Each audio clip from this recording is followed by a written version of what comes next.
nosso canal. Quero te agradecer aí sua inscrição, seus likes, valeu, muito obrigado mesmo. Vamos continuar aprendendo um pouco aí sobre saúde emocional. A proposta do nosso canal é exatamente essa, né? Aprender sobre nós mesmos, e a gente tem também condições de se relacionar com o mundo exterior, aqueles que estão ao nosso redor, aquilo que acontece perto de nós, a partir do princípio que a gente está começando a compreender como funcionam as coisas dentro de nós mesmos. Isso é muito interessante. Fique atento aí, fique ligado. Daqui a pouquinho nós vamos aprender sobre aquele que fala e aquele que ouve. Falar e ouvir. Vamos ver como isso funciona muitas vezes na questão do relacionamento. O que ganhamos e o que perdemos. Vamos aprender sobre isso já já. Olá, interconectado, bem-vindo então. Vamos direto ao nosso assunto, direto ao ponto. A importância do falar e a importância do ouvir. Falar e ouvir hoje é a dinâmica desse nosso vídeo. Como isso funciona? Qual é a dinâmica de se falar, de se ouvir? Como eu posso ser mais profundo e aproveitar mais isso, tentar entender melhor essa questão da interação, da comunicação, dos relacionamentos? Bom, esses dois tipos de linguagem, que é a linguagem verbal e a linguagem não verbal, isso você já deve saber de alguma maneira sobre esse tipo de linguagem, que a gente fala até quando não está falando nada. E uma coisa interessante sobre o homem é o seguinte: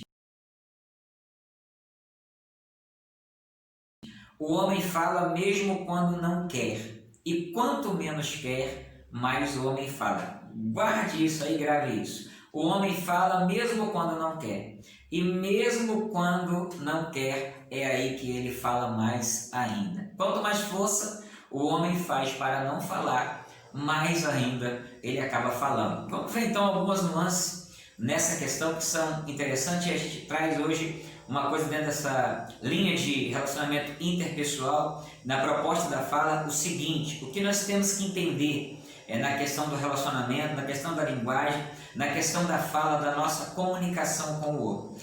O que não é terapêutico na conversa? Não é terapêutico na conversa o desalinhamento interno, ou seja, quando a minha fala não está alinhada com o meu mundo interior. Isso é o que nós chamamos, e que eu vou chamar aqui nesse vídeo, de fala estética. Qual é o âmago da fala estética? O interesse está no que eu quero que o outro pense a meu respeito. Então a fala estética tem a ver com isso. Vou repetir para você pegar e entender. O interesse está no que eu quero que o outro pense a meu respeito. Por isso a fala estética. Na fala estética a gente se exime de falar algumas coisas pessoais que o outro possa nos olhar com um certo olhar diferenciado, talvez de rejeição. A gente deixa de emitir algumas informações sobre nós, porque nós queremos controlar o que o outro pensa ao nosso respeito. Mas a gente tem também algumas coisas que nos levam a ter esse tipo de tendência a fazer isso. Não tem como a gente não citar sempre isso. Na maioria de nós cresceu debaixo de algum tipo de orientação ou educação, que nem sempre era uma educação correta, mas na verdade também não tem como a gente cobrar muito dos nossos educadores, porque a gente já sempre menciona isso, é uma questão inconsciente, não tem como a gente dizer que não é assim, mas a gente cresceu com aquelas falas: seja educado, não fale isso, não fale aquilo, não fale aquilo outro, né? Respeite os mais velhos, né? Tem um jeito de falar e ser respeitoso, mas em alguns casos não se podia nem falar o que se estava sentindo, né? O que desejava se falar. Então tem um jeito de você falar sendo muito respeitoso com seus pais, tios, avós, com os mais velhos, com os seus vizinhos. Existe um jeito respeitoso de você dizer para as pessoas o que sente, o que pensa, sem deixar de ter respeito por elas. É a maneira como nós interagimos, é a maneira como nós falamos. Nosso canal tem essa proposta: dominar-se a si mesmo e então poder produzir uma boa comunicação. Então, infelizmente, havia essa inconsciência nos nossos educadores, e na verdade soa mais como uma repressão da fala, uma repressão do sentir, do que de fato uma exposição coerente daquilo que se sente, poder alinhar o mundo interior com o mundo exterior. A maioria de nós não teve esse ensino, não teve essa dinâmica na vida, então agora nós estamos tremendamente prejudicados nessa altura do campeonato, mas ainda temos como reavaliar e ressignificar tudo isso. Junto com isso vem a questão da cínica, né? A cínica faz parte disso. O que é a cínica, né? Qual é a essência da cínica? A essência da cínica, que eu quero dizer com cínica, é que você não pode ser você mesmo, você tem que ser cínico. Inclusive a Bíblia fala que a fé não pode ser cínica, a fé não pode ser fingida.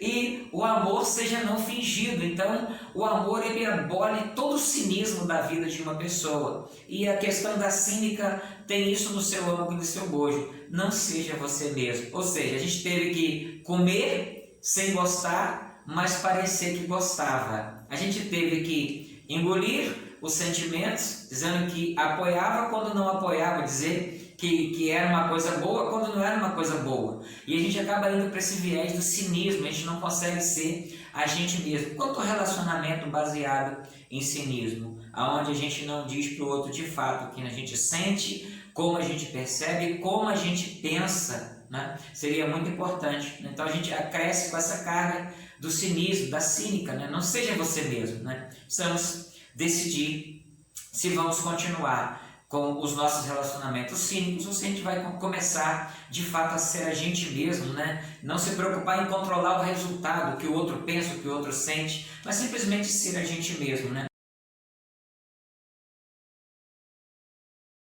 E a questão do formato psíquico, ou seja, o que é isso? É a resposta psíquica, é o padrão que a gente veio formulando ao longo dos anos. Quando ouvia, você não pode falar, você tem que ser educado. Ou quando ouvia, mesmo que você não goste, você diga que goste. Ou seja, tanto essa questão inconsciente, disfarçada muitas vezes por educação, não fale por educação, mas na verdade não era tão educativo não falar. E essa questão de, mesmo que você não gostar, diga que goste, formou um determinado padrão psíquico que a gente vai repetindo ao longo dos anos. Temos que ter um certo tipo de cuidado com isso. Temos que refazer os padrões psíquicos. Tanto é que o apóstolo Paulo disse da renovação da mente. É importante renovar o pensamento. Quando renovamos o pensamento, renovamos o comportamento. A maneira de lidar, a maneira de entender e a maneira de interagir com a gente mesmo e interagir com o mundo ao nosso redor.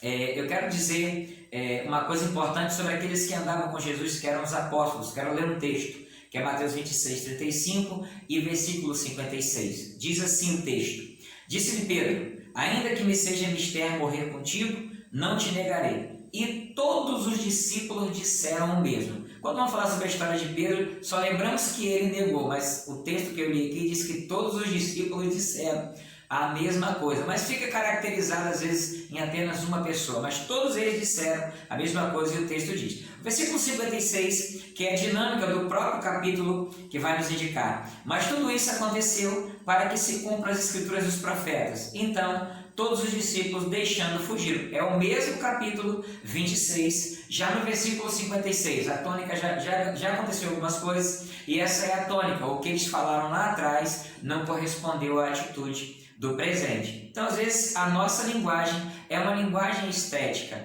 que exime algumas questões que a gente tem, que não são tão boas de se ver, que a gente às vezes também não quer ver, e a gente não permite que o outro possa de fato ter a percepção integral de quem nós somos, incluindo não só as nossas melhores características, mas também as nossas fragilidades e as nossas grandes dificuldades de lidar com muitas questões. Não é terapêutico, então, o desalinhamento interno. Então, o que seria terapêutico? Seria terapêutico a gente, então, partir do pressuposto de que a fala íntegra é a coisa mais saudável no relacionamento. O que é fala íntegra?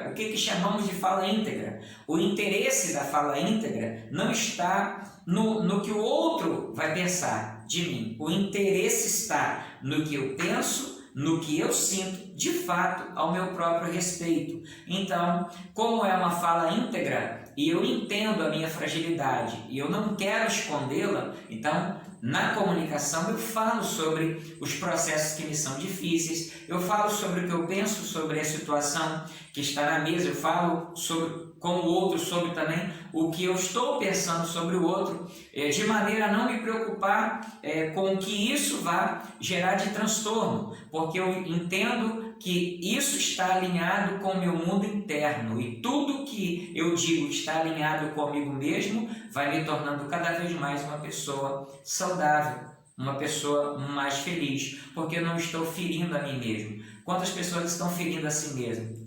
É hora de você parar de ferir a si mesmo. É hora de você parar de dizer que gosta quando não gosta, que é legal quando não é legal. Você precisa pontuar para os teus amigos que o que eles fazem te agride mentalmente, emocionalmente. Seja você mesmo. É hora de parar de andar conforme a música, de não valorizar o que você pensa, o que você sente. É o que de fato está dentro do teu mundo interior, né? Seja sincero, seja você mesmo, seja sincera, seja você vai ser muito feliz, né? Pare de querer agradar as pessoas. Pense no que você de fato entende, percebe, sente sobre você mesmo. Relacione-se com uma fala mais íntegra possível. O seu mundo interior alinhado com o seu mundo exterior.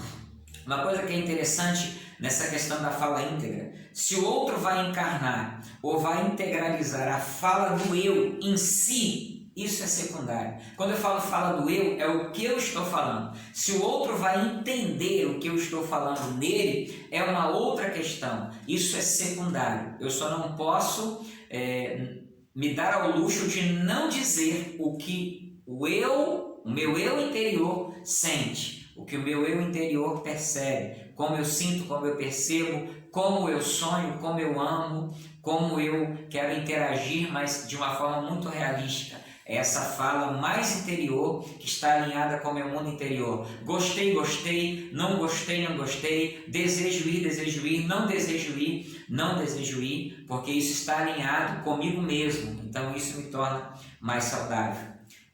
Aonde nós vemos isso? Essa fala íntegra, esse alinhar do mundo interno com o mundo externo na comunicação, sem precisar ser o que o outro pensa que eu sou, sem precisar ser algo que agrade o outro, mas que me destrua ao mesmo tempo. Olha como a gente percebe isso, um homem ímpar, um homem inteiro e um homem intenso agiu dessa maneira. Quero ler também em Mateus 26, versículo 37 e 38. E levando consigo Pedro e os 2 filhos de Zebedeu, começou a entristecer-se e angustiar-se muito.